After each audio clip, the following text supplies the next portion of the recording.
Ты был нашим вожаком, Сентинел, и вправе снова повести нас за собой.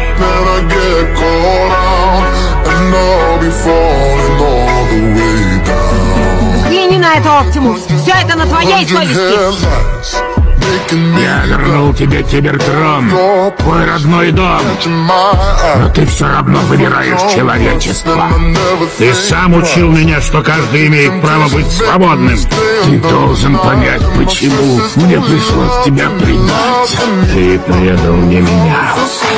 Ты предал себя самого. Нет, Оптимус!